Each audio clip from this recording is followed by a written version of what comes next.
एक बार प्रेम से बोलिए बागेश्वर धाम की। बिना कहे मन की बात जान लेने वाले इस दुनिया में केवल दो ही लोग हैं। एक तो ऊपर बैठा भगवान और दूसरा हनुमान जी के परम भक्त बागेश्वर धाम सरकार जी, जो अपने प्रवचन से लोगों को हैरत में डाल देते हैं। आए दिन इनके वीडियोस YouTube पर वायरल होती रहती हैं। कभी ये लोगों के झूठ को सामने लाते हैं तो कभी उनके अंदर समाये हुए भूतों को भगाते हुए नजर आते हैं।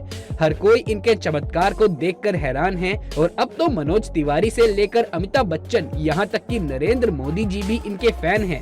और तो और कहा जाता है कि बागेश्वर सरकार का एक अदृश्य सेनापति भी है जो भूतों को भगाने में इनकी मदद करता है। तो क्या है बागेश्वर सरकार की पूरी सच्चाई, चलिए जानते हैं। दोस्तों, हमारे देश में कई सारे साधु महात्मा और बाबा आए हैं और गए हैं।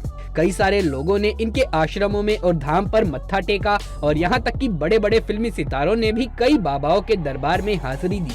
लेकिन इस समय जो प्रसिद्धि बागेश्वर महाराज जी को मिल रही है वो आज तक किसी को भी नहीं मिल पाई है। लंबे बालों वाले, माथे पर चंदन का टीका और अक्सर सिर पर पगड़ी बांधे नजर आने वाले बागेश्वर धाम सरकार जी की बात कुछ अलग ही है। और इस चीज का सबसे बड़ा सबूत बड़े बड़े फिल्मी सितारों का इनके धाम पर आकर प्रवचन और गीत सुनना है। फिर चाहे वो मोदी सरकार के सबसे दिग्गज नेताओं में से एक और मशहूर गीतकार मनोज तिवारी हो या फिर साउथ इंडियन फिल्म इंडस्ट्री के सुपरस्टार सुमन तलवार हो, जिन्होंने बागेश्वर धाम आकर बाबा के नाम पर ठुमके भी लगाए और हाथ जोड़कर नमस्कार भी किया।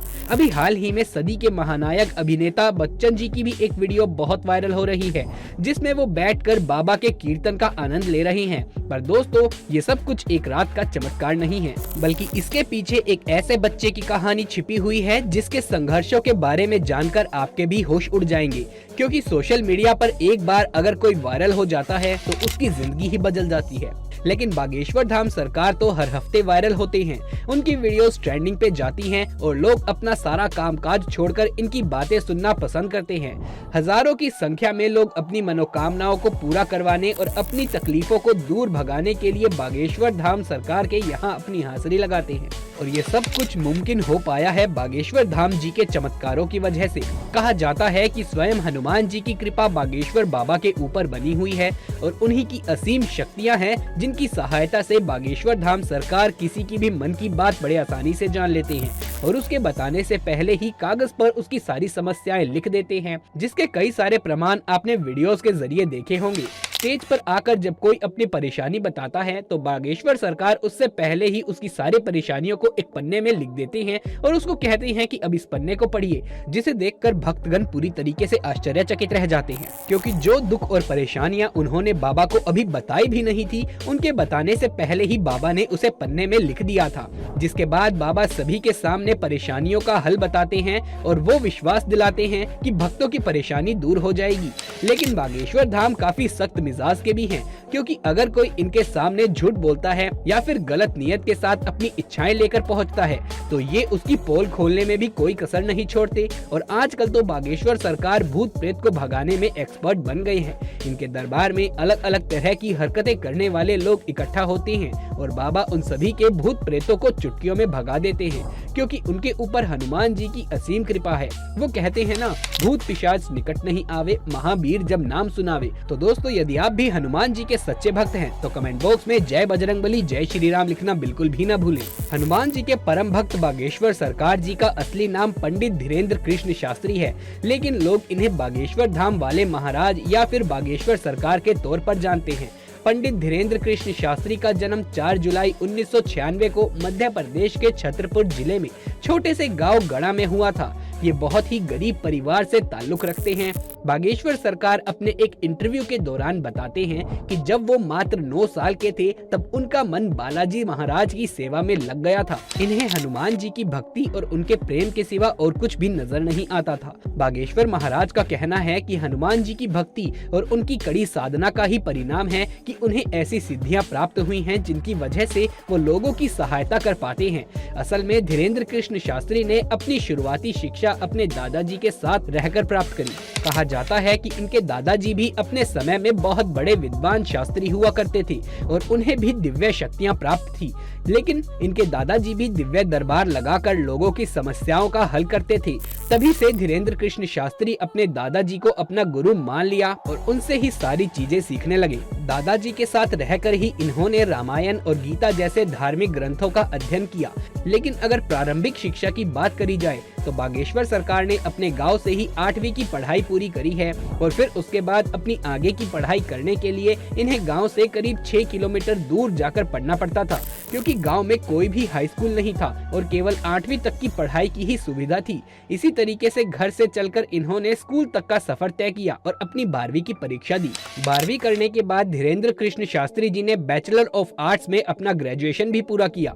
यानी कि हनुमान जी की असीम कृपा के साथ बागेश्वर सरकार जी के पास डिग्रियां भी हैं। परंतु अपने ग्रेजुएशन के दिनों से ही धीरेन्द्र कृष्ण शास्त्री अपने दादाजी की तरह ही बालाजी महाराज की सेवा करने में लग गए थे। इनके घर के पास बालाजी यानी कि महाबली हनुमान जी का एक बहुत प्रसिद्ध मंदिर हुआ करता है, जहां पहले इनके दादाजी दरबार लगाया करते थे। लेकिन उनकी मृत्यु के बाद दरबार कई सालों तक खाली रहने लगा। फिर भी धीरेन्द्र कृष्ण शास्त्री जी ने हनुमान जी की सेवा करनी नहीं छोड़ी और वो लगातार बालाजी के नाम का ध्यान करने लगे। लंबे समय तक ध्यान में लीन रहने के बाद धीरेन्द्र कृष्ण शास्त्री जी के ऊपर बालाजी और उनके स्वर्गीय दादाजी ने अपनी कृपा दिखाई और अचानक से ही उन्हें असीम शक्तियों का एहसास होने लगा। उन्हें महसूस हो रहा था कि वो लोगों के मन की बात बड़ी आसानी से समझ पा रहे हैं। वो क्या चाहते हैं, उनके दिमाग में क्या चल रहा है, ये सारी बातें बिना सामने वाले के कुछ कहे ही धीरेन्द्र कृष्ण शास्त्री जी समझ जाते थे और उनके निवारण भी बताते थे। अपनी इन शक्तियों का इस्तेमाल करके धीरेन्द्र शास्त्री जी ने लोगों के कष्टों को दूर करना शुरू कर दिया। लोग जब उनके पास अपनी समस्याएं लेकर आते थे तो ये पहले से ही उनके मन की बात समझकर उन्हें समस्या का समाधान बता देते थे। धीरे धीरे धीरेन्द्र कृष्ण शास्त्री जी को ये समझ में आ गया था कि उनके अंदर उनके दादाजी की तरह ही दिव्य शक्तियां मौजूद हैं। तब जाकर उन्होंने अपना दरबार लगाना शुरू किया और यहाँ से धीरेन्द्र कृष्ण शास्त्री जी बागेश्वर धाम सरकार के नाम से प्रसिद्ध होने लगे।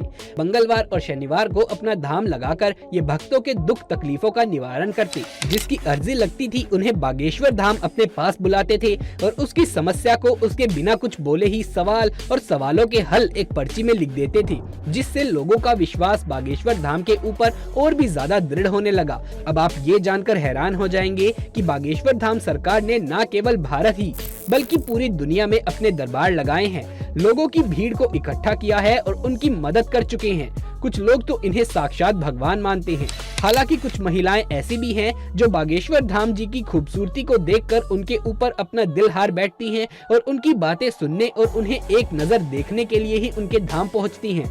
पर अपने सख्त मिजाज के लिए मशहूर बागेश्वर धाम का ध्यान इस तरह की चीजों पर बिल्कुल भी नहीं लगता। वो दरबार में आने वाले हर एक शख्स को अपने बच्चे की तरह ही मानते हैं और उसी प्रकार से उनसे बातें भी करते हैं। वैसे दोस्तों, हमारे देश में जहां बाबाओं और तांत्रिकों की छवि इतनी ज्यादा खराब हो गई है, जिनमें से आधे से ज्यादा तो जेल की हवा खा रहे हैं। जैसे ही किसी बाबा पर विश्वास होता है, उनके काले कारनामों का चिट्ठा खुलने लगता है और लोग इन चीजों के ऊपर विश्वास करने से घबराने लगते हैं। इस माहौल में अगर कोई 26 वर्षीय शख्स अपनी दिव्य शक्तियों से लोगों को हैरान कर दे तो दुनिया के मन में सवाल तो उठेंगे ही। और इन्हीं सवालों का जवाब ढूंढने के लिए कई सारे मीडिया कर्मी भी बाबा के दरबार में चोरी चुपके जा चुके हैं, ताकि बागेश्वर धाम की सच्चाई जान सके।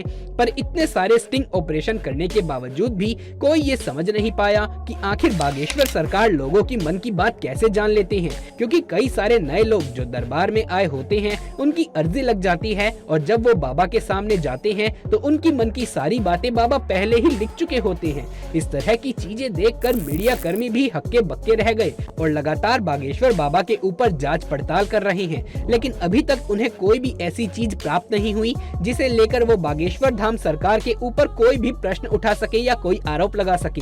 शायद इसीलिए बड़े बड़े नेता और अभिनेता बागेश्वर धाम के ऊपर विश्वास करने लगे हैं। वैसे दोस्तों, इनके बारे में एक बात बहुत ही ज्यादा प्रचलित है।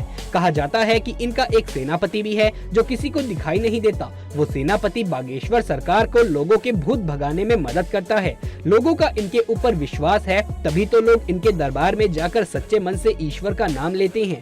आज के वीडियो में बस इतना ही। उम्मीद है ये वीडियो आपको पसंद आया हो। बाकी इन बाबा के बारे में आपका क्या कहना है नीचे कमेंट बॉक्स में लिख करके जरूर से बताइए।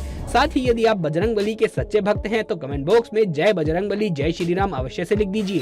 आगे भी ऐसे वीडियोस देखते रहने के लिए हमारे चैनल को सब्सक्राइब कर लीजिए। जल्द मुलाकात होगी अगली वीडियो में, तब तक के लिए आप सभी का धन्यवाद।